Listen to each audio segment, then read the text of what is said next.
the recording. There we Got it. go. Yep, So we it's in are progress. officially, yep. So we are officially recording now. Guys, I wanted to welcome you to this talk that we're gonna have. I'm really, excited for this talk, the information that you guys are to receive.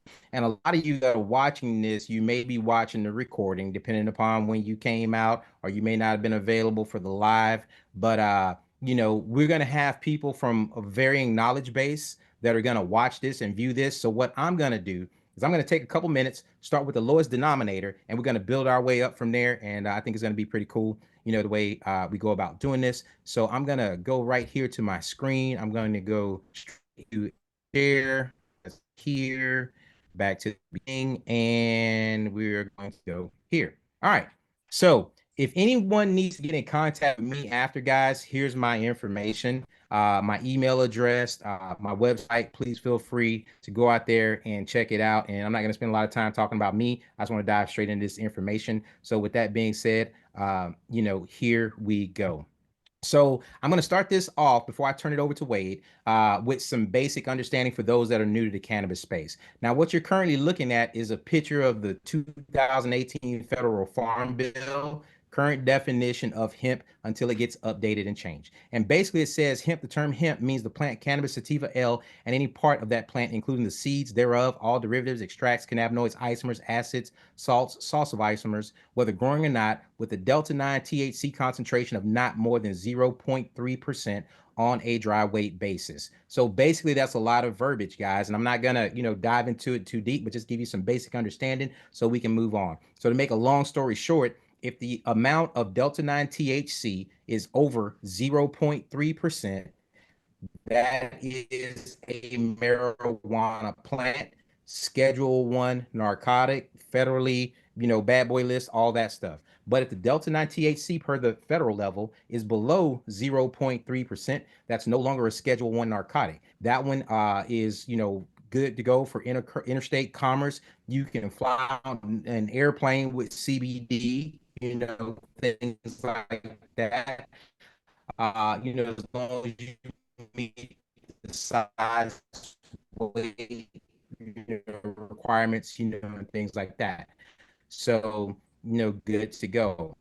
Now, with that being Awesome. said, I always love to put this slide up because hemp and marijuana are both synonymous with the term cannabis, just like apples and oranges are both fruits.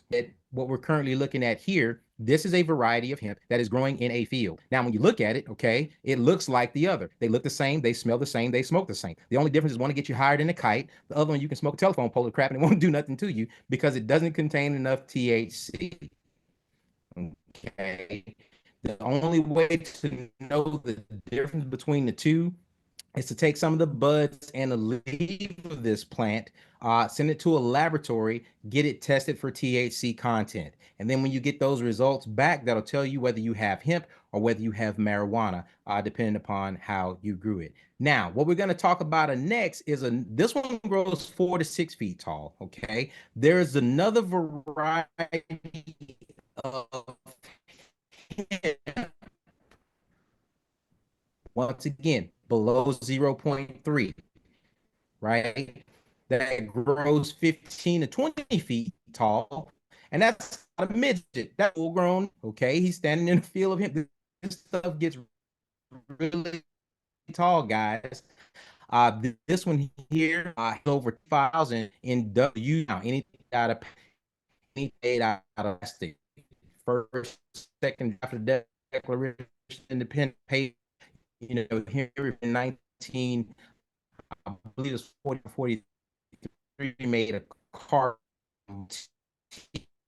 Four panels were made out of a hemp and it ran on a biofuel. Okay, so it's no secret. You cut down a tree for this stuff in days. You can do things, or you can get 4 times the off an hemp as an acre of, and it's a quiet environment, and it leaves us open. You try to focus on for this chat, with Wade. Now, when you take that plant, cut it down, turn it to the side. Okay, you turn the stalk to the side because you're growing for the stalk. You're not for the leaves. Okay, the outer portion of the stalk is what they call bast fiber, and the inner portion of the stock is what we call herd.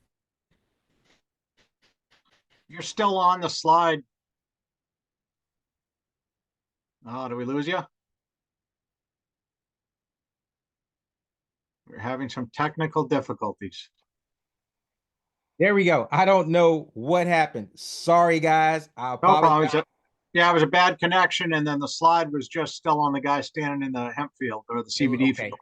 Okay. All right. So with that being said, I apologize for that. Let's go back here, go and share screen again, and let's go back to the There gentleman. you go. Like Now you you got it. said, let's go back to the gentleman standing in the hemp field. So this is the variety that grows 15 to 20 feet tall. There are over 25,000 industrial uses for this one right now, worldwide. Anything made out of paper, anything made out of plastic. First and second draft of the Declaration of Independence is written on hemp paper, right? Ship sails back in the day were made out of hemp. They used to use this stuff for military uniforms. It's no secret that if you cut down an acre of trees, it takes 15 to 20 years for an acre of trees to grow back, guys. But if you cut down an acre of this stuff, you can do it again every 90 to 120 days. So you can get 3 to 4 times the amount of yield off of an acre of hemp as you could an acre of trees. And this is going to be the focus of our talk with Wade. He's done some tremendous things in this space, and I can't wait for you to hear about it. Now, when you take the stalk of the plant, once again, we don't care about the leaves with this one, okay? The other variety that we were using for CBD, that's where we care about the buds and the leaves, but not this one. We use this one for the stalk. So when you cut the stalk and you turn it to the side, it looks like this, okay? And the outer portion of the stalk is what we call bast fiber, okay? And the inner portion, the woody core, is what we call hurd. Now, here's another picture of bast fiber separated from hurd, okay? And here's another picture of them completely separated one from another through a process called decortication, where there is large equipment, and Wade, is involved with equipment as well through the Riverdale Hemp Gin, where they have decorticators to actually separate the bast fiber from the hurd. Okay. Now, what we're going to really drill in on for this chat and this talk, we're going to really drill in on hurd, guys, because the combination of hurd, lime, and water is typically mixed together. And here's a picture of me out doing some mixing. They mix this together and they call it hempcrete. Now, when you get it to this form, hempcrete is mold resistant, pest resistant, fire retardant. I mean, you can put a blowtorch against this stuff and it won't catch on fire. And like I said, Wade has some additional information on that. I don't want to steal any of his thunder, but just wanted to show you guys. If you're on a job site and you put forms up on the outside of your wooden structure, you can actually dump this hempcrete into the form, pack it down, and then move your forms up and continue to move them up and put more hempcrete in and move them up. And as it dries and you remove the forms, this is what it looks like when those forms are removed. So you're literally building entire walls out of hempcrete. And these walls are, they're moisture open. So they absorb moisture, they absorb carbon, from the environment, as I said before. And it's just a tremendous opportunity. Now, I'm super thrilled to turn this next segment over to someone who is a freaking titan, in this space and what he's been doing, through his efforts to grow. He's been involved with this since, wait, you said you were involved since about 2012, yeah? Yes, sir. Yep, since 2012, so it's like, he's been involved with this a really long time, guys. And anyone who's involved with this knows if you've been in this, I've been in this since 2016, and I'm telling you, I've been getting my ass whooped, okay? And, for someone to be in it that long, continuing to do well and make, strides and progress, they say persistence is the only thing that breaks down resistance. And Wade is a true example of someone who is persistent in his efforts to break down the resistance to continue, to grow and do some great things with this plant. And with this talk, I'm very excited to introduce Wade Atteberry to you guys. Wade, can you hear me okay? Absolutely. Man, thank you for joining us this evening. We got a few people, that are joining, and I'm going to continue to monitor the Zoom waves, so to speak. If anyone comes out, I'm going to let them in as they come out. This is being recorded, so everybody will catch the recording later on that couldn't make it out. So, how's it going this evening, man? It's great, man. Great. Here in sunny Central California.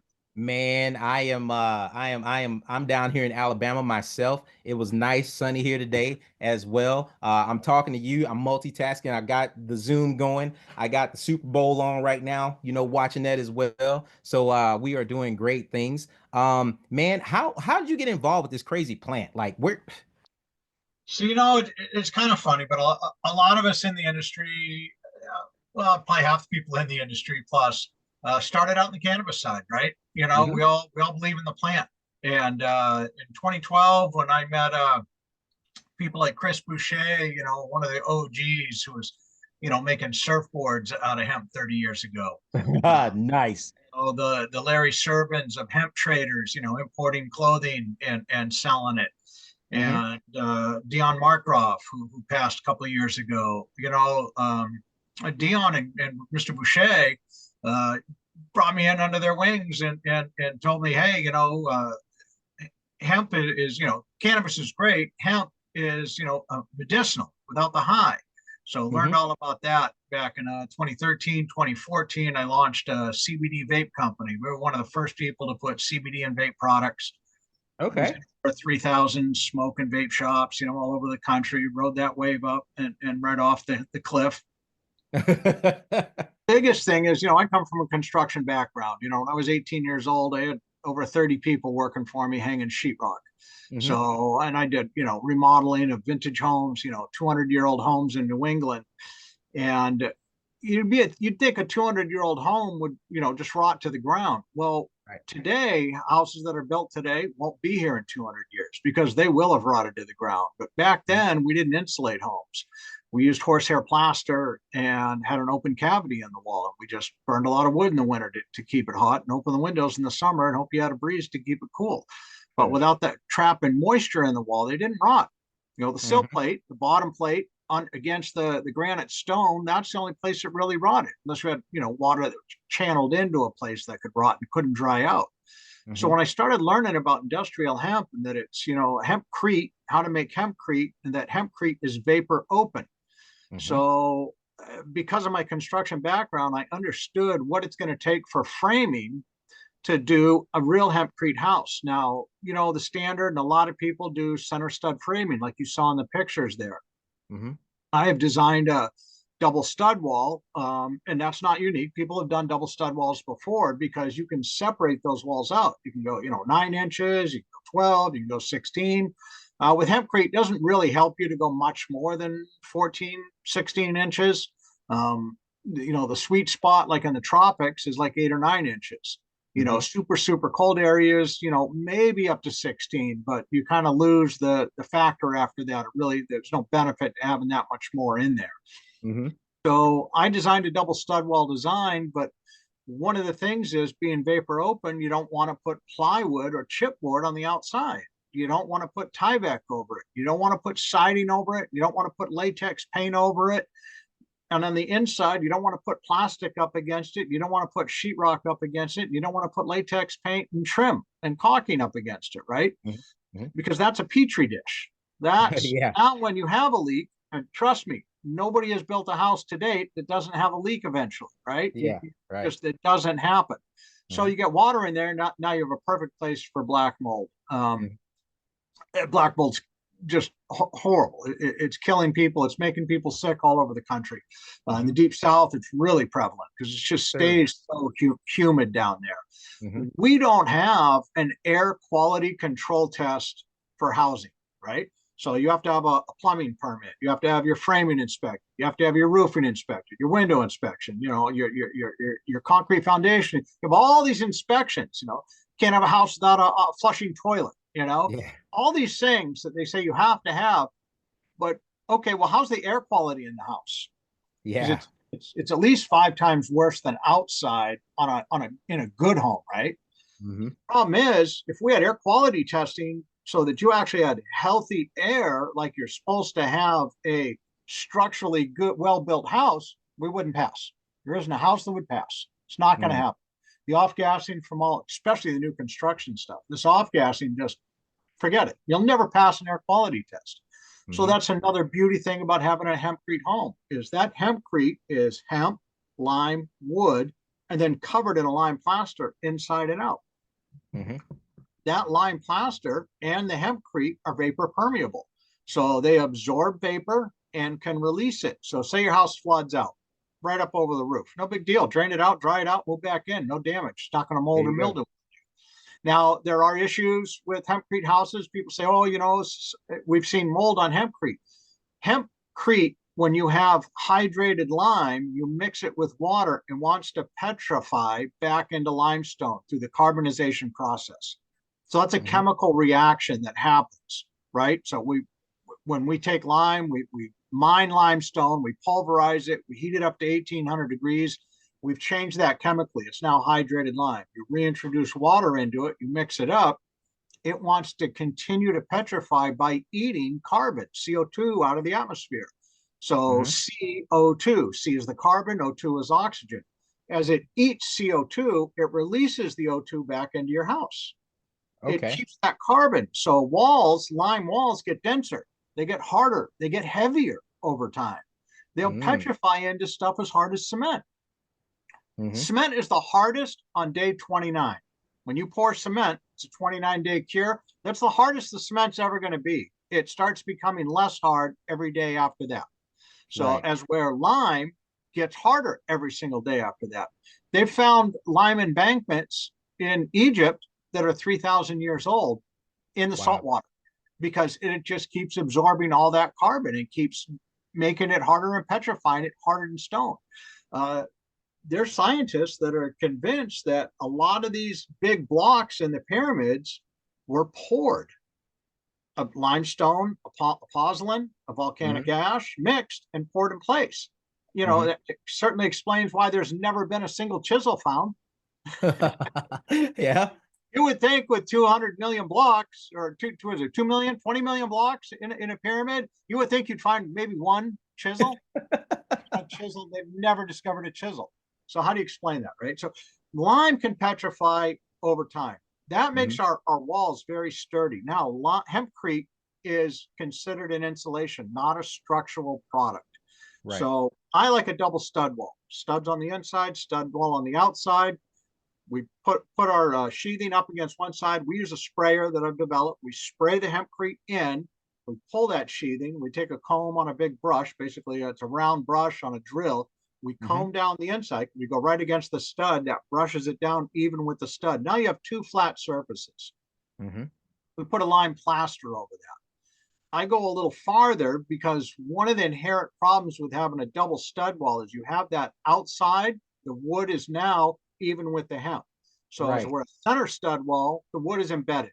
It's protected from fire. It's protected from the elements. When you put a lime plaster coat, it's only about an inch thick on the outside. So you only end up with about an inch of plaster over a double stud wall. Well, there's a couple of problems with that. One is when the sun hits that, you're going to get expansion and contraction. Now, wood, when it heats up, is going to expand and contract at a different rate than the hempcrete. So you can see cracks that'll form down the wood lines. It's not horrible, but it allows for water to get in, and again, it's not going to hurt it, but you don't want the cracks. They're visually, Right. disturbing, right? So what I do is we mix our lime plaster, and that's basically when we do a lime plaster, it's a 2-to-1 recipe. It's a 2-part sand, 1 part lime, and then however much water, typically about 7 gallons of water for a 50-pound bag of lime, and about the equivalent size of sand. Like I said, 2-part sand, 1 part lime, and the water. What we do is we don't use the sand. We use 1 part lime, 2 parts biochar. Okay. Biochar is carbon. It's basically cooked in an airtight vessel. Any matter. It can be wood chips. It can be any vegetable matter. It can be car tires, actually. I get mine. It's human waste from a waste treatment facility. They cook it down in an airtight vessel. They burn all the syngas. They burn that syngas and power the plant, and then they're left over with pure carbon. Of course, it doesn't smell like anything. It's pure carbon. Right. It won't burn, nothing. So I mix that with the lime. I put that on in my scratch coat. So that's my first coat, about 5/8 of an Okay. inch thick. hmm And I have a hemp burlap that I had a custom weave done. So it has a little more than an 1/8 inch hole in the weave.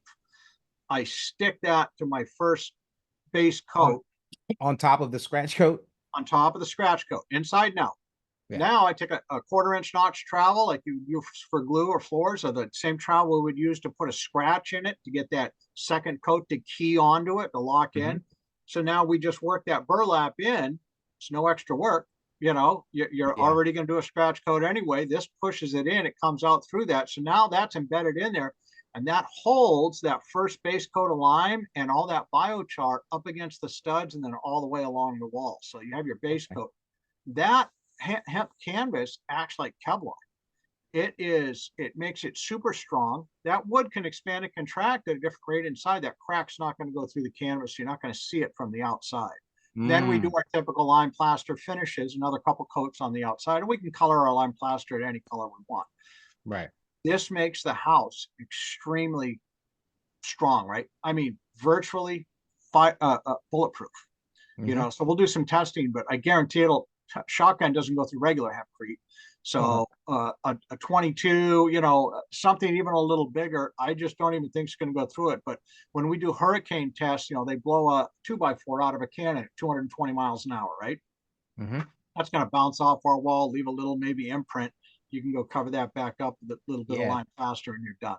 So easy fix. So our walls have that super strong. Now our walls are made on a roof truss deck. That's the other difference. So because we can't have plywood. So right now to meet code, you have to have plywood sheathing on a house. That's the strength of the house. If you peeled off all the plywood sheathing on a house, it would fall over like a deck of cards. Mm, YouTube it. They do before they get the sheathing on. You see these big stick frame houses just falling over because all the studs in line, yeah, they have strength up and down, but they don't have that on the diagonal strength. sides. So they just go. So we used to put in what I call lead in brace. So 1x6, we chop it out with a saw, chisel it out, and we nail in a 1x6 diagonal brace. Well, Hmm. that's been outlawed. You can't do that in California anymore. All That's those crazy. houses that have survived it since the 60s, that in the 70s that we used to build, I started swinging a hammer when I was 15 years old. All those houses are still standing after all the earthquakes because of those big diagonal lead embraces. And Hmm. also have a stucco on the outside, thin piece of foam and then stucco. So you don't need sheathing to make a house strong. You just need some way to make it strong. My walls are built on a roof truss deck with roof truss plates. So those plates have little pins in them. They hold the top plate to the stud. They hold the bottom plate to the stud. So instead of nails, it's two plates that are attached. You can't pull that apart. You put two nails in a stud, I can rip the top plate right off a wall, right? You Hmm. stand a wall up, I can push it over diagonal. With these stud plates on there and a couple of webs in it that we designed into roof trusses, those webs are engineered strength. Hmm. My walls are superiorly strong to a standard frame 2x4 wall. And we can build them on a machine. So that means they can be Oh, massively mass yeah. produced Now, immediately. Now, here's a quick question for you. And guys, if y'all have questions for like, there's no standardized form. Like I know with some Yeah. Zooms, you can't ask anybody questions, right? You're just sitting there like, damn, I got a question because I can't ask, but they don't have it, No, and I have disabled the chat, and I did that on purpose. I don't want any keyboard warriors out here. If you got a question, I want you to be an adult. I want you to unmute and ask your question so that you can get an answer to it. Ida, So your mic's off if you're talking. who me? No, Ida. Is that Ida? Lola. Sorry. Yeah, yeah, Iola. My Yep, glasses. No, yep. I was just There you go. agreeing with him. I don't have a question. I'm Okay. fascinated. I am so excited. Oh my God. uh, Appreciate it. but I wanted to, kick something off real quick about, because you're in California with all those wildfires. Like it truly breaks my heart Oh, to have the knowledge in here and the heart here. You know what I'm saying? But then no one is properly putting light. I hope some things are starting to happen. And also, let's see, we got Hemp Princessa has a question for you here. She raised her hand. So please unmute your microphone and ask your question. How are you today? Hello, how are you? How is Good, good, everyone? good. good, good. I have a question. Is everyone aware that we have an association for hemp builders? The USHBA, there's a dozen Yeah, yeah. out there. Yep, Well, yep. I am now the new regional leader at the USHBA. Oh, I pleasure have to meet you. the directory. I don't know if you can see it. See the hemp Yep. book directory? Yep. Mm-hmm. Everybody's in here. Good. I brought the Puerto Rico island. I put it on the map. So we're about to build here in Puerto Rico. However, Awesome. one of Oh, the so you're things in that, Puerto Rico right now. yes, I am. Awesome. Okay. Well, I left New Haven, Connecticut about 3 years ago to Mhm. be able to bring the hemp idea, the hemp lime idea to Puerto Rico. However, Right. I'm sure everyone here that's familiar with hemp is also familiar that it's a brand new product. It's still new, even though you've been doing it from 1212. I've known people who have done it from 1209. I started in 1219. I've been doing it ever since. I'm about to build my first project here in Puerto Rico Nice. and one in Connecticut. We have about 8 of them. But what I found in troubling cases like this is that there is no real network to go and work this out, because without project managers, this is a real task. Like it's really hard to do it without project managers, Here's or the do it Agreed. with here's anyone without leaders on your here's the projects. Wait, I'll let you go first, and then I'm Yeah, going to chime I in on tell that. everybody. So, like I said, there's probably a dozen of us in the industry that are kind of at, the higher level of building and understanding the product. And I suggest anybody that's wants to do anything, any type of project, hire a consultant early. You There you know, go. we're on X, formerly whatever that was, Twitter, Twitter. every Sunday at 10 a.m. California time, and we talk about and it's What is the name of it? So that this is going to be like I said. What's the so it's name here. of It's it? yeah. Harry Hemp does it, and God, I'm blanking on the name of the show. But if you just You know look on what? Let hemp, me. So type in hemp, you're gonna that find was it. what you sent me earlier today. White, Yeah. right? Wait. Yep. Okay. Yep. Yeah. It is called The Hemp Build Guild, Natural Natural Build Build Guild. Guild. That's it. Natural Build. Again, Natural Build Guild is the name of Yep. it. GUILD. Yeah. So right through the USHBA, we're all members, right? Anybody that's in the industry is a member in there. So I'm one of the corporate sponsorships with the USHBA. So again, hire a consultant early, even if it's just for a couple hours, because it'll save you so much time, effort, and money on the back end. Mhm. It's important to have somebody who's got at least a dozen or so hemp projects under their belt. Um, that's somebody who's made enough mistakes and has wasted enough money to be able to give you really good advice. So it's imperative that you hire an industry consultant that's recognized in the industry. There's a Yep. lot of Now people that let me chime on this for a half a second, because I'm just gonna keep it real. I'm tired of the bullshit in this industry, and I'm oh tired yeah, of the bullshit people. So I'm just about to tell it like it is. Just because somebody is a part of an organization doesn't make them a leader. All right. There are a lot of shitty people out there in this world who don't follow through, who don't deliver on their promises. There are people who try to come out to my platforms when I do stuff like this and promote their stuff, and then they're not about nothing, you know. So I agree with you wholeheartedly. You definitely have to hire a credible consultant.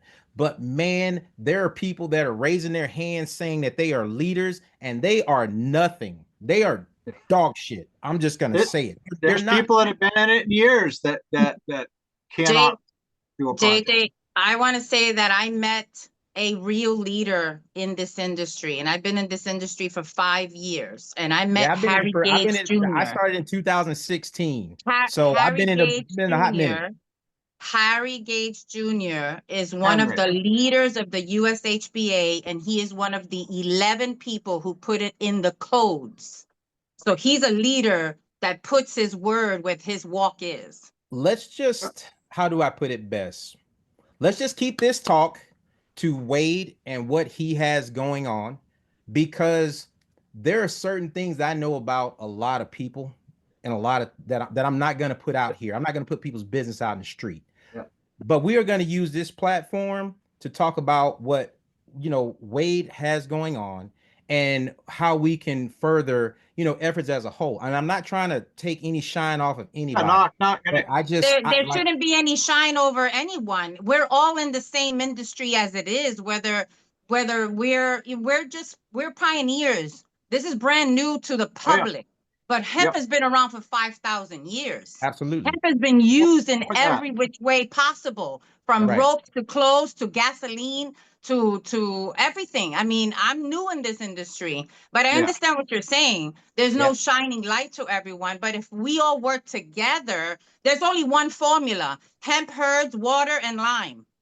I That's guess it. what Now, if everybody wants to I be a guess what I'm super trying to person say. I and beg to change differ. it, I that's guess what beg, something different, but yeah, I defend the whole industry in itself. If somebody wants to be a superstar, go right ahead and be a superstar, but be a superstar with us. yeah. You know what No, I'm saying? This is a brand new industry that we're all trying to get into. And for me, in the long run, my whole reason for being here is to bring this to my friends and family. I want Absolutely. them in safer homes. But guess what? We can't build homes if there's no structure out there to put it together, from seed to farming to manufacturing and to actually giving Correct. keys to somebody's hands. so There's a So process.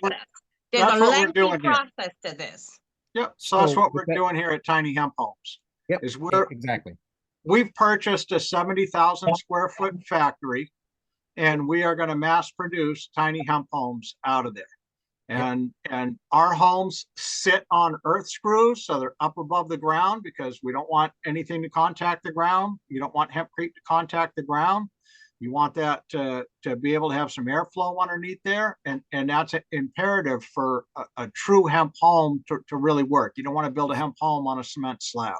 Yep. So again, we get it up in the air, and that allows space underneath to put in our mechanicals, Yep. our air ventilation system, our hot water, plumbing is all run in a chase. We don't run pipes inside the exterior walls. Any electrical is in a conduit. And the funny thing about electrical wires in conduit, so you can pull that out and replace it. It's going to last 100 plus years, and in 100 years, everything's going to be Wi-Fi, right? It's all going to be what Tesla invented, 70 years ago. We won't be using wires for our electrical.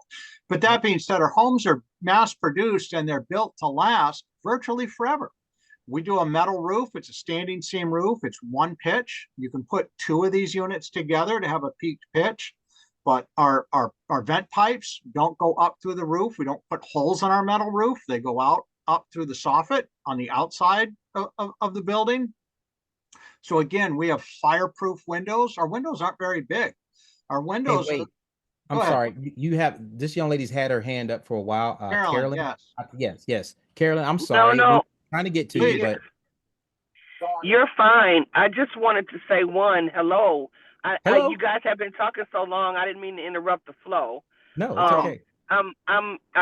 Here I am from Chicago, and Nice. my goal was to learn more about hemp. I mean, obviously, we all are doing events. I'm involved with the USHBA. We're doing in partnership things here in Chicago with them. So my goal was just to listen and learn more. We're talking about building with hemp. So that was all. I just thought I chimed in a little late, and I just wanted to say hi and where I was Okay. from and everything. Awesome. So thank Well, you. hi, Carolyn. I We're glad to appreciate have it. you out here. Thank you. And thanks for supporting the USHBA. Absolutely. It's a great organization. Again, they're the ones who got the ASTM certification done. So I've been working with several different colleges, but I've been working with a college, OSU, Oregon State University, and just sent them up some of my silage cut hemp. So again, we have this, and I call it a myth, that we need pure hemp herd, 15 millimeter, no dust, no fiber. It has to be, builder grade herd. That is not true at all. Sergey, probably one of the foremost, builders. He's been on more projects. I've been on projects with him. We're good friends. He absolutely agrees, because he's used crappy hemp. He's used hemp that has just been basically mulched. It's all about the person doing the mixing. As a chef, you can cook bread at sea level. Can you cook bread at 10,000 feet? There's a difference. A master chef can. Your average person cannot. So it's the same thing. So this, and you can see this, but this is silage cut hemp. This has fiber, herd, and dust. It's the entire plant. There's no leaves, but this is the entire stalk that I silage cut. So this is a stalk. This is a soldier plant. This is one of the big plants on the outside of the crop. About 5 feet inside, 10 feet inside. Yeah, about 5 feet. You'll find very uniform holes. I mean, very uniform size stalks, you know, ½ inch to 1 inch is what we prefer. But this is the outside. I just do this as a demonstration. This is the fiber. You peel this off. The center is the hurd, right? So this fiber will destroy a wood chipping machine. So don't think that you can just go chop up hemp to make silage cut hemp. You need to use basically an $800,000 silage cutting machine, and you have to have somebody who's experienced in doing that. Of course, there's only one person that has ever come out and silage cut hemp, at least here in California that I know of, and they did a great job for me this past year. We grew. Invested about $135,000 into our crop last year. We have about 65 tons of silage cut hemp we're ready to bag, and about another, 70, 80 tons of baled hemp ready to get processed. So when I say process, what I want to do is we have machinery that'll take the fiber. So here's the raw fiber. This is what decortication does. It separates the hurd from the fiber. You take that fiber and you add a little bit of recycled polyester, and you can form it into a hemp bat for bat insulation. That's a 1-to-1 replacement for bat insulation. That's what this is. This is a bat from Hempitecture. This is actually out of Canada, out of Quebec, but it's basically the same thing that Hempitecture produces. The other hemp is hempcrete. So this is a block of hempcrete, and as you can see, it's kind of dark. This actually has biochar in it that really adds to the fire retardancy of hemp. So again, hempcrete's already fireproof. Everybody says, oh, you can't say it's fireproof. Okay, cement has a 0 rating for fireproof, right? Hemp is the same. So I call it virtually fireproof, and hopefully that appeases the fireproof people out there. Hold a blowtorch. This piece right here, that's about 2 inches thick. I can hold a blowtorch here for 3 hours. You're going to maybe get a 1 to 2 degree difference on the other side. That's how fireproof it is. So, and it's not going to burn. You can incinerate it because of the lime. You can actually incinerate the lime, but you're not going to burn it. It's not going to hold a flame. So, and then don't put your hand on the red spot afterwards because you will burn your fingers. It does hold that heat, but it dissipates it very rapidly. So again, building our tiny hemp home factory to be able to mass produce tiny hemp homes, being in the construction industry, I'm 60 years old. I've been doing this all my life, right? I've learned a lot of things. Windows are the biggest loss of energy you have in your home. They're about 10% the insulated value as the wall. Go ahead. Hey, wait, before you transition to Windows, we have a quick question from Ms. Stallings. Yep. My question is, are you guys working on the possibility of, say, homes that are already in place? I live in the Midwest. Yeah. There is no insulation in my walls. Yep. And I'm just wondering, is there a way that we can maybe modify it some type of way? Because that's kind of where my head is, because a lot of people can't, Absolutely. To put it inside my walls, so that I can still get that insulation in place. Is there any kind of... Yeah, so I basically have 3 different companies. I have the tiny hemp homes, where we'll be mass producing the tiny hemp homes. My other company is the industrial hemp spray machine, and then we supply the silage cut product for those machines, and they're commercial duty machines. They're like for big apartment buildings. Cameron has the reshape machine here that you can spray in, great for houses. Maybe your contractor is going to do, 3, 4, 5 houses a year. Perfect for that, even more. I mean, it's a great little machine. It's awesome. Mine was built and designed to work in a factory setting to be able to mass produce this. The third company we have that we're building out, we use equipment from Italy that makes the bat insulation. That same equipment, and it's a $5 million piece of equipment, I can make a compressed dense panel that's about 2.5 to 3 inches thick. That panel screws to the outside of a house. It's fireproof. It adds R value to your house, so it adds insulation, but mostly it makes your whole house airtight. It's like putting a jacket on from the outside. When we're cold, we put a jacket on, right? Because we have heat inside. We want to keep that heat inside. So Right. that makes an airtight envelope around it. If we put shutters over your windows now, or you replace your windows with high R windows, now you're really going to see a big difference. So the windows, I mean, they inherently break, they inherently leak. Anything that opens and closes, you're going to have an issue with, right? So where I live in Central California, it's 110 in the summer. And in the winter, it's, 40, 50. So we only open our windows 1 month in the fall, 1 month in the spring. The other 10 months of the year, you're not opening your window. And even around here, you open your windows, you're getting all the dust in. And I live in the middle of farm country, so that dust is toxic. It has all the chemicals in it. So you don't want that in your house. So really, you want your air filtered all the time in your house. So in California, we have a code for tiny homes. You have to have a ventilation system. So it has to bring air in through a filter and push air out of the house. Now, we use a sophisticated system. It's called an ERV, and it's an energy recovery ventilation system. So it pulls air through a HEPA filter. So now you have pure, clean air, and it passes it through a radiator and then goes into your home. The air from your home, so say it's 110 outside, you got 70-degree air inside. That air inside now has to go outside. So it goes over the radiator and then goes outside. So you're exchanging that temperature. You're not losing your 70-degree air and bringing in 110. You're blowing out maybe 75-degree air and bringing in air that is now 75 degrees. So you're not losing that cold air from inside. You're keeping that energy through. Now you need very little air conditioning to keep that house at that, say, 70-degree level, right? Then that's huge. And it's a constant. So there's two things you want to use as your guide. One is CO2 level. So you put a CO2 monitor on it. The other thing, I mean, the houses are naturally react to the humidity, but people worry about, a comfortable house. Well, I can be comfortable at 90 degrees if it's 0% humidity, right? I can be absolutely uncomfortable at 90 degrees with 100% humidity. So it's not the temperature, it's the balance of humidity with temperature. So you want to monitor your CO2 in a house. You want to make sure that stays within healthy levels. You want to monitor how much humidity you have in your house. Then you worry about your temperature. And you've got a Hemp Princessa. She has her hand up again, so I wanted to make sure. Go ahead.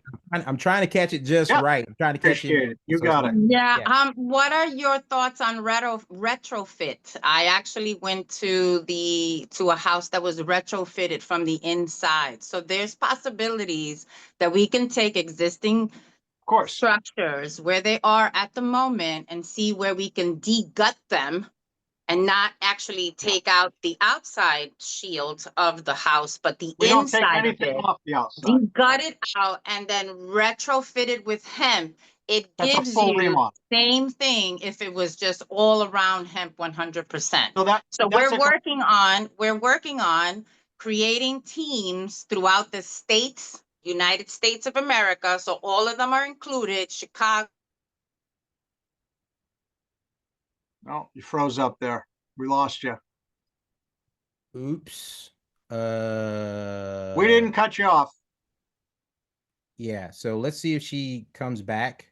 If so not, I'll touch on that. So I was kind of touching on that. So a retrofit from the outside is non-invasive, right? That's something you can do while you're living in the house. A full remodel, then of course you have the option. You can put bad insulation in. You can put the prefab hempcrete blocks in. Dion Lefrave up in Canada makes one that fits in between the studs and goes over the stud. So again, they're dried already. So that's a very quick way to do it. The bad insulation is already ready to go in. You can just put that in, and anybody doing a conventional rebuild can use that and then put sheetrock back on it. I hate to say it, but you can. Obviously, I would prefer to do the hempcrete blocks than do a lime plaster on the inside if you're doing a full remodel. So, but the panels for the outside is quick, down and dirty, and the easiest way, again, to have somebody not have to move out of the house. Because that's a lot of people, we don't have the money to go remodel every house in America, right? But there are weatherization programs that will fund an exterior insulation. And code 2030, 2035, well, we'll see what the federal government is going to do with it now. But right now, those codes say you have to have at least an R10 continuous sheathing on the outside of any new construction.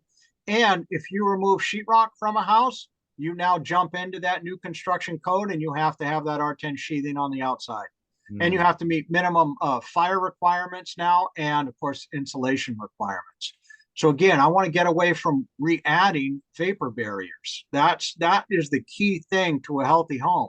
Getting rid of these toxic plastics that are making toxic, walls, places for mold to grow in the walls, and replacing that with a vapor open product. And you can do a vapor open on one side. So you can spray hempcrete up against a brick wall, as long as that brick wall isn't up against dirt, an exterior wall, you can spray it up against that and it'll be fine, as long as you leave the inside vapor open.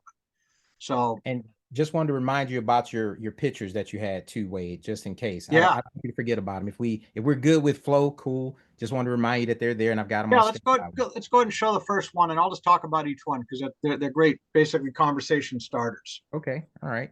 Here we go. All right, and there. So this is just a 3D model of what our tiny hemp homes are virtually going to look like. So very small windows. They won't have the panes because, again, our windows are a stainless steel frame that does not open. It's a triple pane piece of glass. It's got fireproof, low E tinted glass on the outside.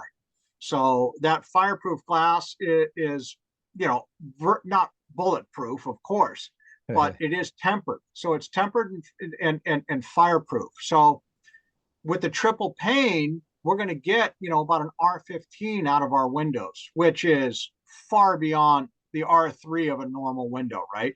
And our windows are small. So this house right here that you're looking at is about 14 feet tall at the peak. So those windows are about head level.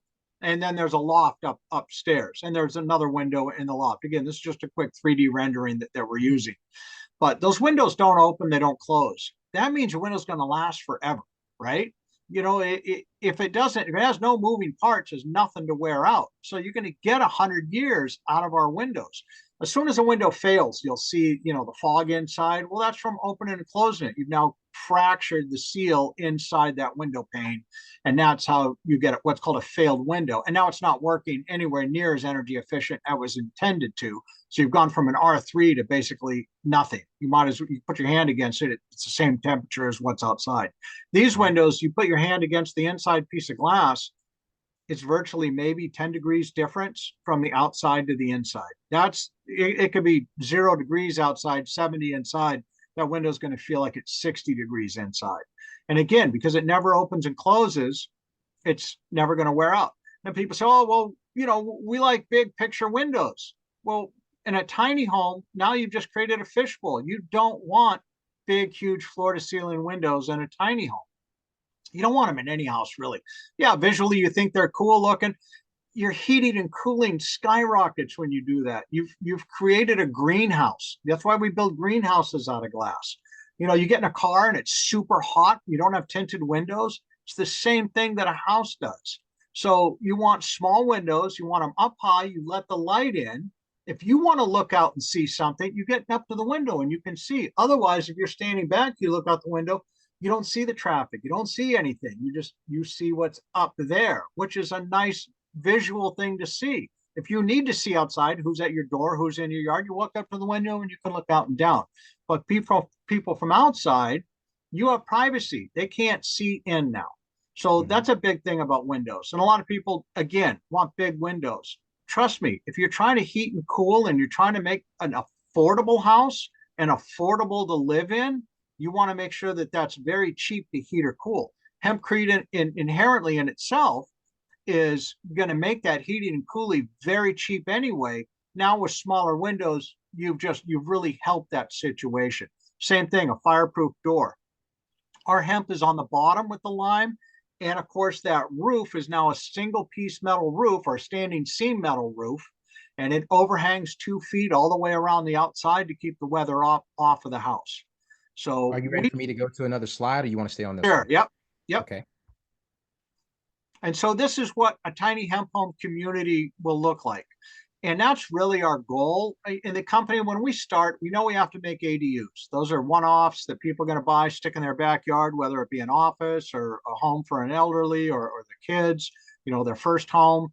This is what eventually we want to see: 2, 3, 400 unit plus communities. Those take 2 to 3 years to plan and then get everything ready. So obviously we're going to get our factory up and running. We want to get those contracts in place, but those are 2 or 3 years down the road before they need the housing. Now, all these houses have solar on top of them. So these are all self-sufficient houses. They have a small battery pack in them. You don't have an electric bill. So now who cares about your heating and cooling bill, right? And it sips energy, so you don't have to have a big battery. Ideally, there would be one central battery room for this community, and that feeds everything. And it's cheaper to maintain. Nobody wants to maintain, their own solar system. It's inherently not an easy system to maintain. Every little bit of layer of dust you get on there, you start losing voltage. So in a community like this, you'll have a maintenance worker that'll keep all of the solar panels clean, right? So I have a friend who's actually has a company that makes little robots that go and clean these. Again, today with all of the stuff they have, the drones and everything, now it's super easy. Go ahead, Lola. Okay, so and it's Iola. But Iola. the question I have too, how many people can live in there? That's the first question. So again, how many people can live in a trailer? It's up to you. This is, if you have a couple and they got 2 kids, small kids, and this is you're moving up out of a tent, this is gonna be like the Taj Mahal to you. So they're 10 feet wide, and we can make them up to 52 feet long. So again, and we can put 2 together. So it's a modular unit. So my next question is, can you do something maybe with wind versus solar power? Sure. Yep. So I'm actually, I don't even care what kind of energy source, because you're so energy efficient. You can go ahead and be on the grid and burn coal, because it's 90.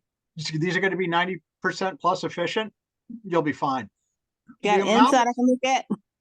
I'm sorry. I'm shutting up now. I'm done. Yep. But that's the whole thing. So it's about how much CO2 we sequestered out of the atmosphere to build this house. So right now, your average person who makes $60,000 and less contributes about 4 metric tons of CO2 into the atmosphere every year just to live.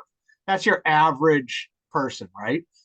Every increment you go up in income, also your CO2 footprint goes up. Billionaires have footprints beyond belief, right?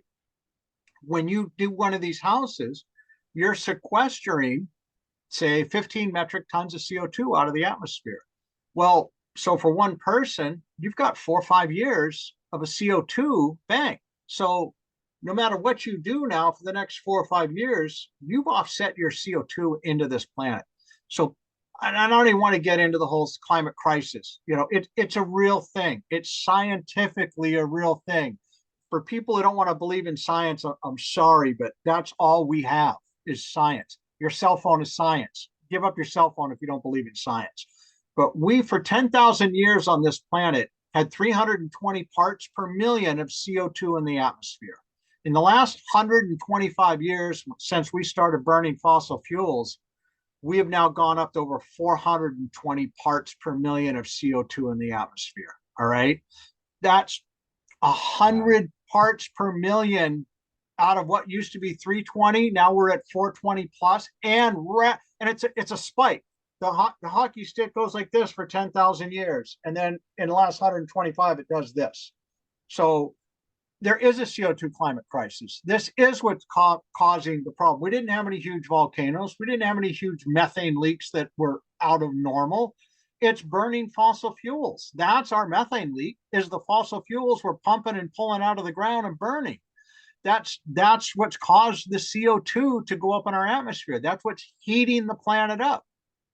When we build a tiny home, instead of putting 20 metric tons of CO2 in the atmosphere to build a conventional built home, we sequester 20 metric tons out of the atmosphere and lock it up into that home. So now it's a zero offset for every conventional house you build. Now, if we build 2 of these, you've also taken away what 2 conventional homes did to the atmosphere.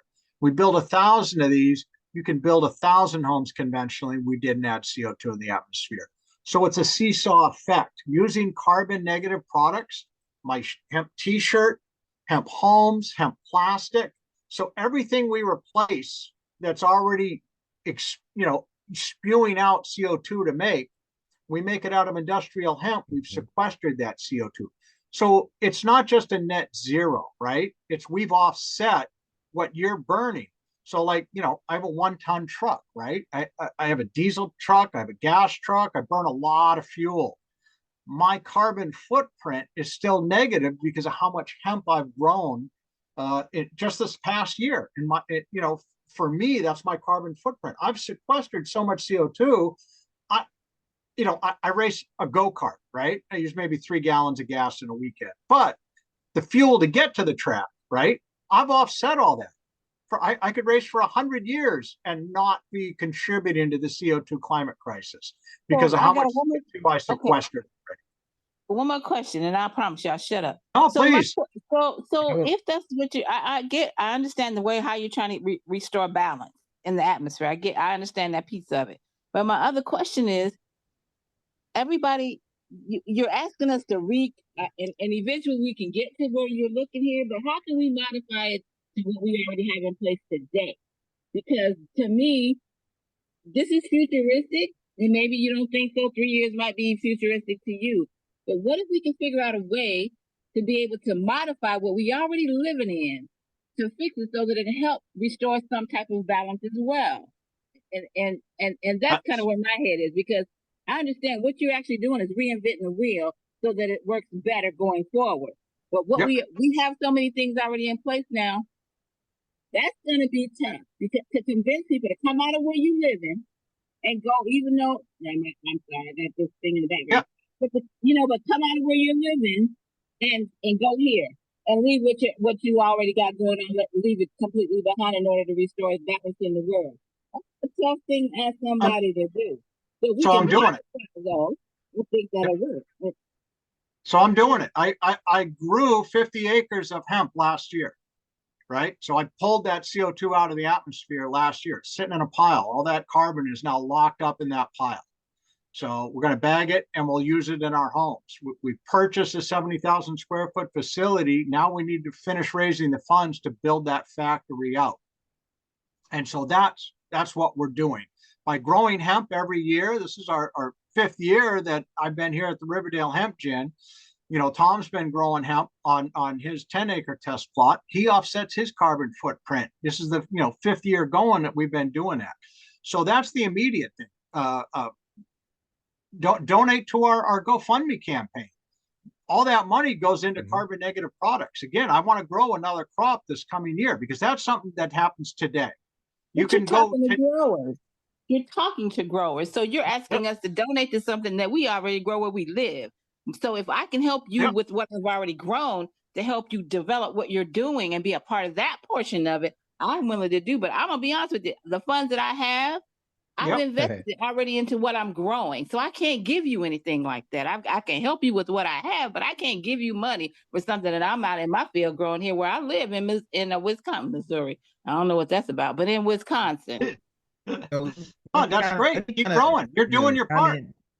Yeah. Let me kind of chime in for half a second. And Wade is in the perfect state. And, people that are in Hawaii, people that were in Colorado a few years back, people may be very reluctant to make this jump. But eventually, sooner or later, tragedy is going to strike. And when that tragedy strikes, with all the wildfires and whatnot, people are going to need to rebuild. And at that point, people are going to have a decision to make. Are you going to go back with traditional building material that goes up like a matchstick? Or are you going to go with something more, so it's like persistence breaks down resistance, kind of like I was talking about earlier. And I think as we continue to be persistent in our efforts over time, it will happen. It's not going to happen, overnight, as I very well know, Wade, we all know magic. That. There's no magic switch we can flip. No. And then, traditional building materials have been around for so long, there may never come a day where we get to 100%, replacement, right? But if we can capture 3%, 5%, over time, the one thing that stood out with me with what's happening in California right now, there's house that was on the news that didn't burn down, and people are trying to figure out what is that house made of. Those are the stories that are going to garner people's attention over time, and they're going to have a profound impact as the industry continues to progress. Wade, you ready for the next slide? Sure. Okay. All right, there we go. Can you see it? Yep. Okay. So I've built 6 trailers, tiny hemp homes using different types of hemp insulation. And they're all prototypes, they're all test beds, right? They're proof of concepts. So like the one in the back, the green and white one, that's all insulated with, raw hemp and lime just mixed in and packed in all the walls. I got 2 big, skylights, one in the front, one on the top of that. I've spent 98 nights in that so far. I built that one 2 years ago. I woke up one morning and I thought, oh my God, how's there condensation all over my window? There should be. I reached up and touched it. It wasn't. It was frost on the outside. It was about 18 degrees out. I had no idea that it was that cold. I didn't have a heater in there. It was just me and my dog. No, it was not cold at all inside there. And I slept with that little vent open and my roof vent cracked. So I had airflow through there all night long. It stayed perfectly warm. It didn't get below 60. And I closed the window shades down in a hot day. I can be in that trailer. It can be 80, 90 degrees outside. I don't need AC in that thing. I'm perfectly comfortable inside there. It holds the coldness from overnight, as long as I keep those window shades down. The one in the front, I have a video. And so the one in the front has hemp fiber insulation in the roof, packed hemp in the floor, raw hemp. Now that corrugated metal roof, I also have corrugated metal as a ceiling on the inside. So I got about a 3.5 inch gap, and that has this batt insulation in there.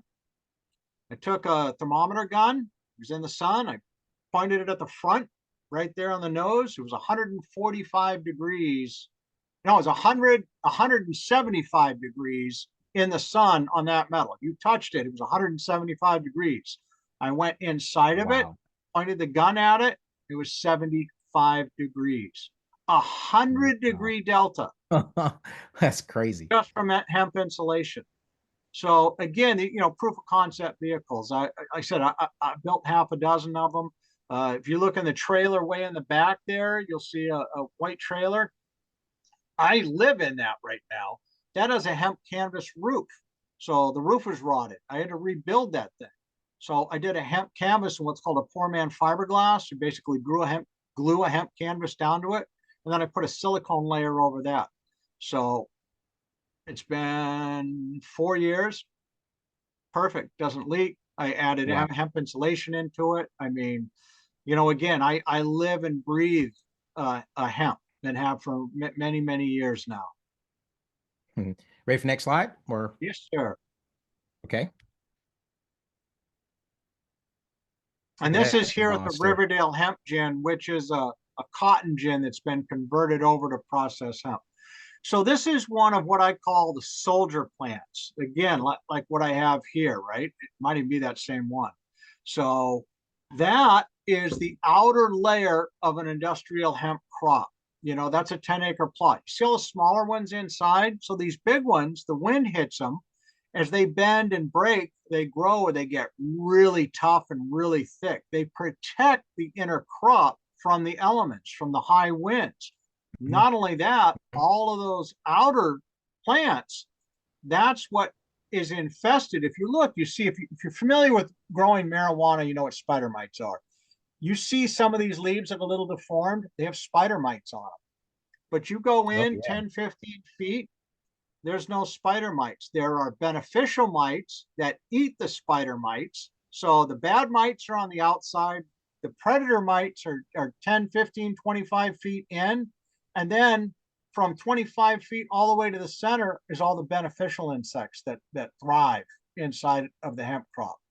It's amazing how it becomes its own protective, symbiotic, healthy living ecosystem.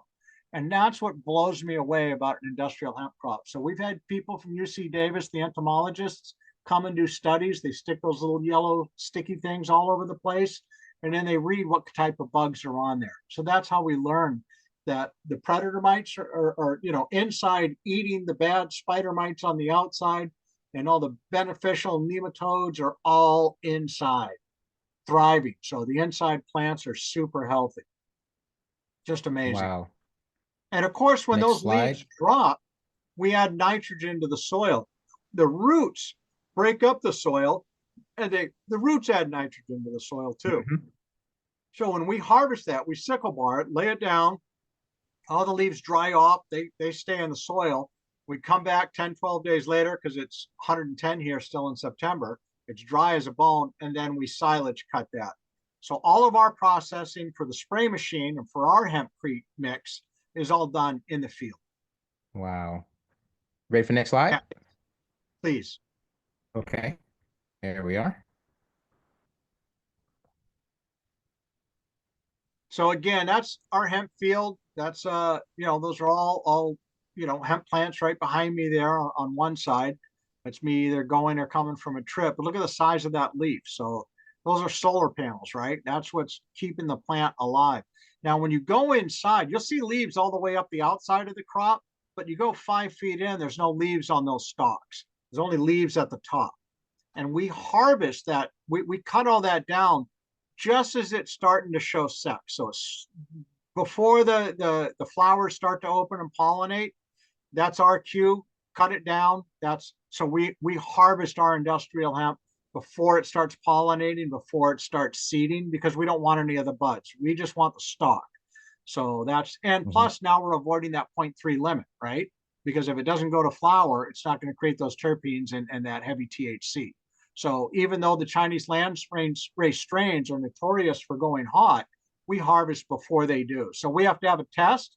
So 2 weeks prior to harvest, we call for our state test. They come in, do their test, and then tell us we passed, and then we harvest within 2 weeks of getting our test results back. Next slide. Please. Okay. Oops. There we go. Hey, Wade, before you start talking, do you have your phone right there? I do. I just sent you an offline text. I just need you to review that and make sure you're cool with it before I do it. If not, Sure. then it is 100% okay with me. More than welcome. Okay. All right. I'm on it. Keep going. Sorry.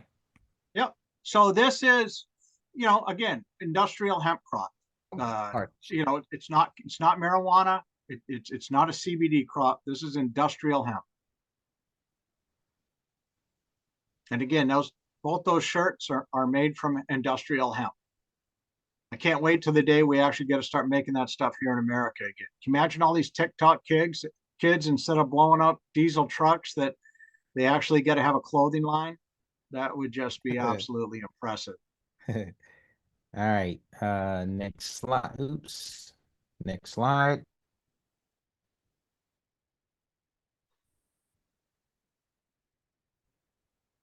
And some of those leaves, I've seen leaves as 16 inches big. It's amazing. So here's another proof of concept trailer I built. Again, this is a hemp insulation. This hemp insulation was made in Canada, and that's exactly what that unit looks like. And again, 100-degree difference from the outside temp to the inside, sitting in the sun. Absolutely amazing. Wow. And I have a video Wow. of the thermometer gun pointing to the outside and then pointing on the inside, so you can actually see the difference. Awesome. There we go. So this is the one I did in 2019. This is a bamboo frame, and conventional wood frame on top, conventional wood frame on bottom. It has the hemp bat insulation in the bottom. You can see the first half of it I did with a class up in when I was living up in Boulder Creek before the fires. And then the second half we did with a class of a bunch of kids that were basically, I think they were court ordered to have to do community service. So by taking the Hempcrete class, they were able to get their hours in. So trying to get kids to want to tamp correctly was a real challenge. And you can see the difference. Now, this thing has been hauled probably I want to say about 1,200 miles. And because it's bamboo, it has a little bit of flex. It didn't have any real diagonal bracing. It has some, but not enough to keep it from flexing. So again, this was, this is almost 6 years old now. So you can see the difference. Had we done the plaster, and that's just a scratch coat, had that been plastered all the way up, we wouldn't have any holes in it. We wouldn't have lost anything. So this can still be fixed, and eventually, one day I will do it. You see the trailer behind it, same thing. That's got hemp canvas wrapped around it in the poor man's fiberglass method. Again, insulated with a different industrial hemp product. So two more trailers there. Holy that was crap. a real. Look, I've seen you from a distance at NOCO. You're a pretty tall guy. That plant is 25 feet tall. That is one tall hemp plant. Tom grew that out at his land out in Lemoore. And that is absolutely an impressive plant. So this is what the Chinese landrace strains can produce. So again, it's very critical what you grow for a variety and where you're growing, and understanding what you're growing and where you're growing. Because again, you can get easy 8 to 10 tons of dried biomass an acre if you grow it correctly in the right area. You give it what it needs, the water that it needs. You can certainly replicate this in a lot of spots across the country. Man, I would like, if it's okay with you, like at some point, I would love to put this slide in my PowerPoint. Absolutely. Yes, it's recorded. I can do it. It's not a problem. Give Tom credit. That's his crop. He grew this. Sure. We affectionately call it this is his crop there in Lemoore. That's a guy bending over. That tractor right there is maybe 12 feet tall. I mean, it's a big tractor. Wow. You see, if he stands up, he's the height of the tire. So wow. So this was harvested in a couple of different sections. Tom was doing some always experimenting, right? Always doing different things. I believe this was 3 years ago, possibly 4 years ago. So he's sickle barring it green, letting it dry. And that's basically how we do it now. We sickle bar it green, we let it dry, but then we come in with a silage cutter machine, one of those Klaus's, an $800,000 silage cutter. It scoops it up. Those leaves have now dropped into the soil. They've added nitrogen to the soil. And then again, we chop it up and make our silage cut. And that's what we use in our industrial hemp spray machine, is our silage cut product. And I think that's an important thing to highlight real quick. For most people with what they're doing, they have to harvest it. They bale it, whether it's round bale, square bale. They'll send it to a decortication facility to decorticate it, to separate the fiber from the hurd. And then they do various things with it. But with what you're doing, you guys are able to harvest in the field and take that straight to straight to the sprayer. Yep. So therefore, you're reducing carbon footprint because there's not as many steps involved, but you're able to get this directly into a spray application, correct? Yep, absolutely. If there was a customer for fiber, then the hurd would be the byproduct from the fiber. The fiber is the most valuable part of the plant, right? The industrial hemp plant anyway. So, but we don't have customers in the U.S. for fiber. That's the big problem. There's no spinner. So a spinner takes, like, when Tom at the gin, when they make their cotton, most of that cotton now goes overseas. We have very few spinners that spin cotton, and you need different types of machinery from spinning cotton versus hemp. Hemp is very coarse. It's a really tough product. You can't just feed that into a spinner that would be able to work with cotton. So new machinery has to be developed for that fiber to be made into thread. And we offshored all that equipment 20 years ago. We need to develop new equipment. There's Biofill Fibers, David Canby. He's putting together a spinning facility for David industrial hemp. He's legit. Yep. So as soon as we start making thread, then we'll increase the need for fiber, which again, now the Riverdale hemp gin here, that these guys can now start processing fiber and having hurd as a byproduct. So the price of hurd will come down. The price of fiber will handle all the running costs, the profit margin, everything. So again, that transition is going to take a long time, because I think David's probably got 20 million invested into his project right now. And he's probably going to triple that before he's done. And and I think that's the last of the actual slides, if I'm not Right? mistaken. Yep, that's the last of the slides Yep. here. So I'm gonna stop the actual share, but and we can definitely keep we're past an hour. We can keep going if more people have questions. But Sure. piggybacking on to what Miss Iola was talking about and some of her concerns, because she's so vested into what she's doing right now, to want to switch gears, right? It's a little troublesome, it's a little burdensome, on the wallet to be able to do so.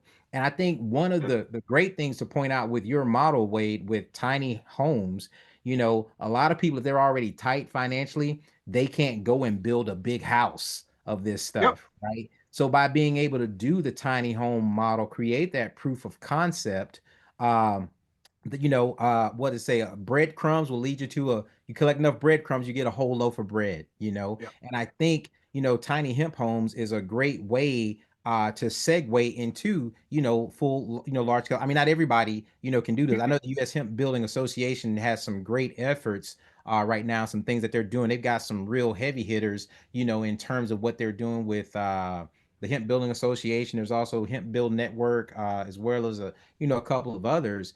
But those big projects, they take time, they take raising capital, they take doing a lot of stuff. Absolutely. Whereas, I've even told people, hey man, if you want to get involved with hempcrete, go build a freaking dog house in your backyard. You know, Make some blocks. So because blocks are great. people love Yeah. their animals, right? Go build a little dog house out of it and see how it Hey, stands up.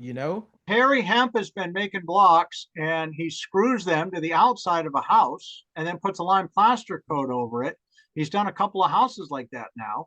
And what a great way to do it. He puts a Yeah. ledger of cement blocks first and then puts a drip edge in there and then builds the blocks on Hmm. top. They get screwed into the outside of the house.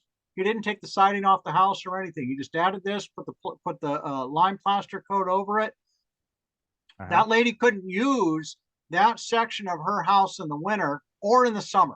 She could only it was like an outside, big porch area is what it was. And it was Hmm. supposed to be a living area. But it was so Hmm. drafty and way too much to heat and way too much to cool. So once he did those blocks, she's been using it ever since. She said as soon as they got halfway up, she could feel the difference. And then once all the blocks were up before they even Wow. got their plaster coat on, she moved into that room. She was able to use it full time, Wow. year round. So I, So I maybe only Iola have, doing blocks. yeah. And anybody who like really know, like, a lot of people initially think that I'm very harsh or that I'm a butthole, and a lot of people are 100% correct. And I tell people all the time, I'm not a butthole, I'm a hemorrhoid. It's my job to irritate the buttholes out there, right? But I really care. I sincerely care about this space, and I'm tired of all the BS that goes on. And I think what you're doing, in finding these commonalities, or these points of where ideas can come together and find ways to reach those people with the bigger dollars, as we go, is all. But I think you're doing it in a way to where you can reach the masses, do it in a digestible format instead of trying to swallow the whole buffet at once with a really large build. So My yeah. big thing is, what do you see? You see a hand, right? I see a hand too. What are Mhm. you looking at? Well, you're looking at a bunch of lines. And I'm like, what are you talking about, man? It looks like old skin and some fingernails, and you're going, what? There's no fingernails on that. You're out of your mind, man. It has like fingerprints. There's no fingerprints. What are you talking about? So that's a real good analogy. We're both looking at the same hand. We have different viewpoints, right? So a Hmm. different Hmm. viewpoint is valuable, but Hmm. you have to get around to the other side and see the other side from the Absolutely. other person's point of view.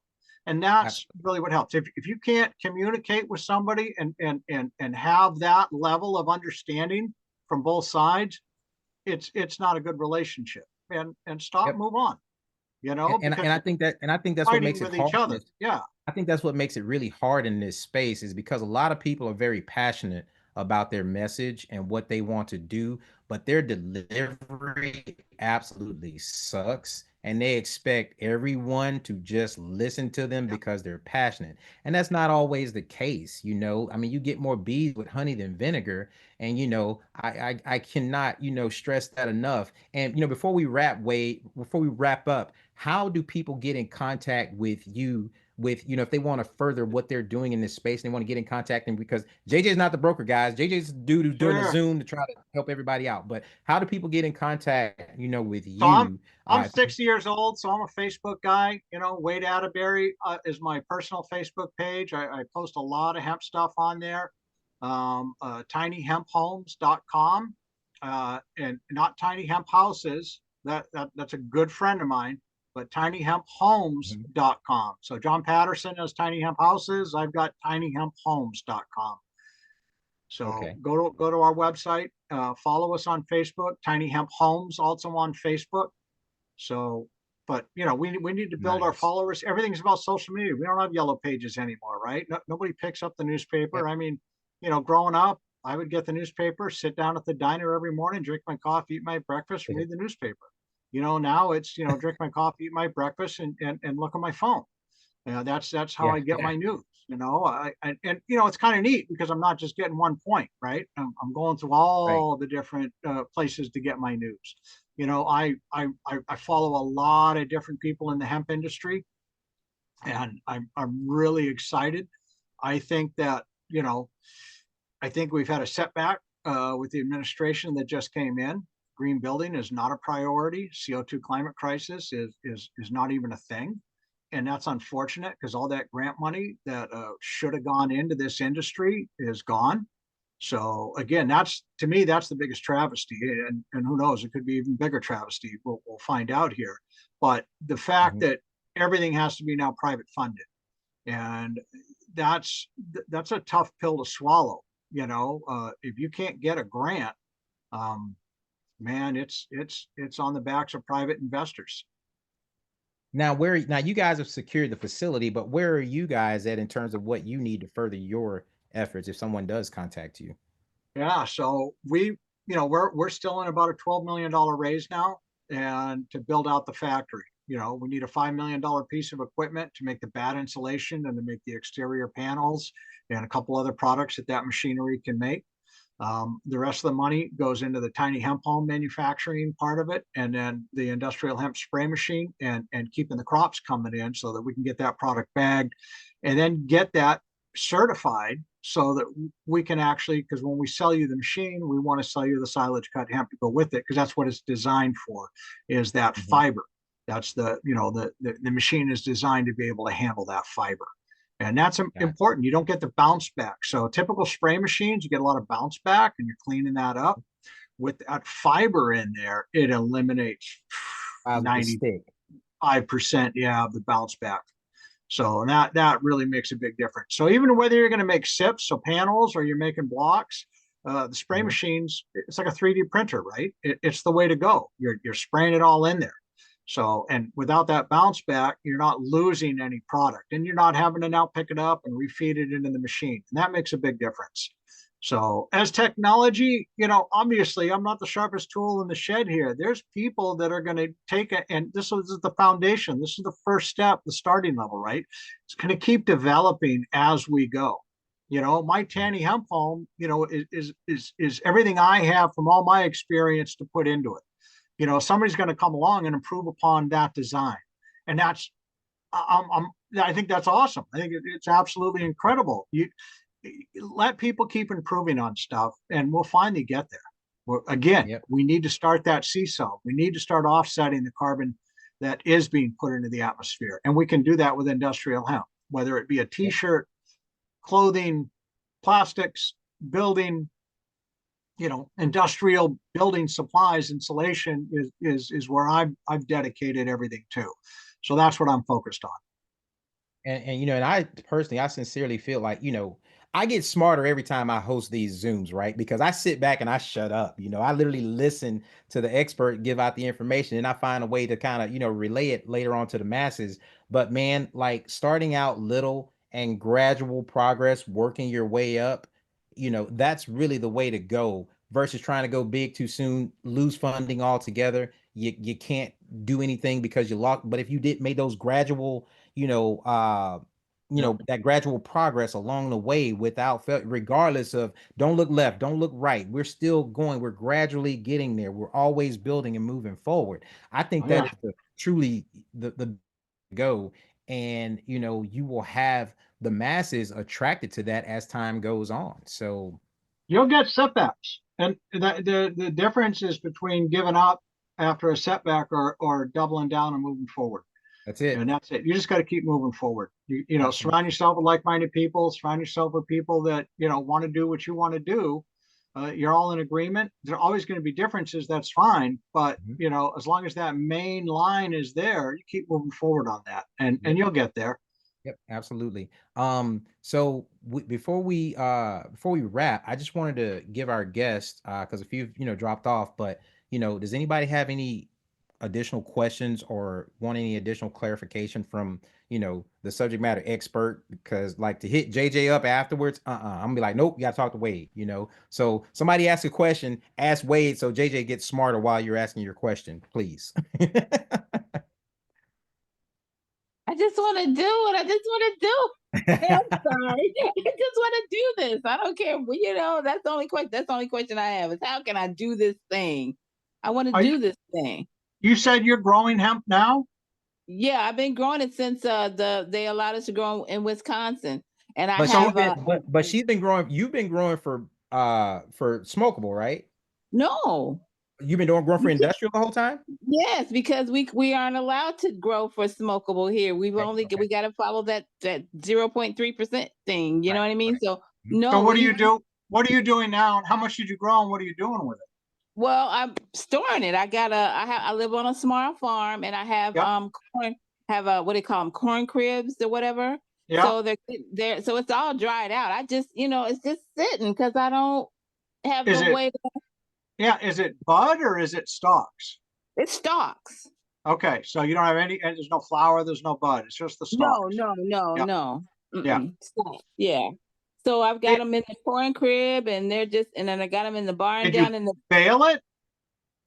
How did you harvest it?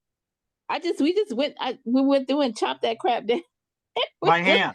Oh, yeah, man. They put it on the back of the truck and brought it on back up, stuck it in the corn crib, brought it on back up, stuck it in the we got a barn down there, a couple of barns. So it's sitting there, and it's just, The only thing you can do with that is you have to hand peel off the bark, right? That outer part. If you hand peel that off, then the woody part, the center, you can then take that and put that through a wood chipper, and you'll have your hemp hurd.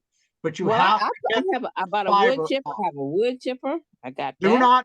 Do not put the whole stalk. Don't put the fiber through the wood, because that fiber is gonna wrap up around it, and it's gonna pull the ears and everything up bad. Burn it down. Yep. Yeah. You got to hand peel off all of that. And the easiest way, unfortunately, you pass that when it's green. It's really easy to pull all that off. It's a lot of work. Yeah. I gotta do something because it's just sitting there. I mean, exactly. And then I got so excited I went and bought a, what do you call that thing? A cement mixer. Oh yeah, I got stuff. It's just sitting in the garage, just sitting. Yeah. So cement mixers are really hard to use mixing hempcrete. You really got to know what you're doing. But it can be done. Again, talk to somebody who's done it, get a consultant, pay them for an hour of their time, or, I talk to people all the time. I've never charged anybody a dime yet. I'd love to. I'm broke, but it's, get somebody like me to help, and we'll, start making blocks. But again, you got to get that fiber off it to be able to put it through a wood chipper. Yeah, and I, where she is, I Miss Iola is out here all the time. Like every time I do a Zoom, like she's out here religiously, on Zoom, learning and picking things up, So I'm saying this from just thinking overall, some kind of way. If that stuff is already dried out, you're probably gonna have to find a way to get it shipped somewhere to get it decorticated, unless you have something to peel that fiber away from the herd. So that's gonna be taxing. Do a little every day. What's You know that? what I mean? So I said I have 2 barns of that. So that's gonna no kidding. That's gonna take a Yeah, moment because I've that been, Oh you know, yeah, that I've just been storing it, cutting it yeah. down and it's sticking it in there. You know what I mean? So yeah. I yeah, had a I like to little, be creative. I had a little decortication machine that I bought from China like 5 years ago, and that'll work. You can get one on Alibaba. They're like $3,500 now. It'll take you 2 or 3 months to get it, but go with a reputable company. Make sure you got make sure that they're a guaranteed company. And for a few grand, you can get yourself a little hand decorticating machine. It runs on a little diesel 1-cylinder motor. It's dangerous as hell. Wade, give her your You're, information again, because I know what's gonna happen. She's gonna hang up. JJ, what was Wade's? Give her I yeah, wrote it your down. I because have tinyhemphomes.com. Excuse that's me. it. Yep, you're right there. and she Excuse go, me. You I sent some video. I made some videos of that little decortication machine several years ago, and it's a scary little machine, but it'll work. And then once you have it processed, you can do whatever you want with the fiber, but then you'll have some herd, make some blocks, and again, build, yeah, stack them up on a wall that you need insulated. there you okay? go. Put some If lime you got plaster over it. there you go. I like that. If I know you got time on your hands. Yeah, So yep. I just you have to do what It's works just for you. kind of cold right now. We got snow, but that's okay. When as soon as the weather breaks, I'm going out there and to get busy. You know what There I you go. mean? It's we got snow yet the other day. So yeah, okay. Well, I don't have a choice because it's sitting there, so I got to do something with it. Like, either that or set it on fire. You know what I mean? So Don't put that carbon back in the atmosphere. That's the only request I have. okay. Don't let it rot. No, no. Yeah. All right. Well, Well, thank you so much. Well, Oh no, my I sincerely appreciate everyone's time, who came out here. Wade, thank you so much for your time, energy, effort, man, what and a great pleasure. Thank you. expertise. And like I said, be on the lookout for the recording. And when people view this recording, whichever of my pages you see it on, guys, invite people to the Hemp Growers page where you see this, because all we do is just continue to put information out there so that people can find a flow that works for them. But closed mouths don't get fed. Like Wade, I know my California page has like maybe 20 people on it. And I've had that Cali page like a couple years now, and nobody's adding more people to it, So it's like, Yeah, I just stumbled on it. yeah. Sent you So a DM, and that was it. yep. So that's what it takes. So I encourage that, for everyone in every state, to do the same. Like I said, I appreciate everyone's time. We've gone over, noted, got it. That was, we knew that was going to happen anyway. But I really want to sincerely thank everyone for coming out. And, if you got questions for Wade, please get in touch with him. Otherwise, I hope you guys, the Super Bowl's at halftime show right now. So those of you that are paying attention, I hope y'all are able to catch the rest of it. Yeah, I don't even know who's in the Super Bowl. I race, so that's my gig. And Kansas City Chiefs and the is it the God I think it's the Philadelphia Eagles. Yeah, see, I Yeah, couldn't I don't care keep up. less. I don't keep up too much until it counts. And Yep. yeah. Yeah, I don't think either one of us has any money riding on the ending. So good. No, do not. So, well, thank you guys for your time. And like I said, y'all have a great evening. Wade, thank you so much. Appreciate And I will be in touch soon. appreciate it. Thank you so much. Okay. All right. Y'all have a good evening. Take care. Good night. Talk later. Good night. Good night. Bye-bye.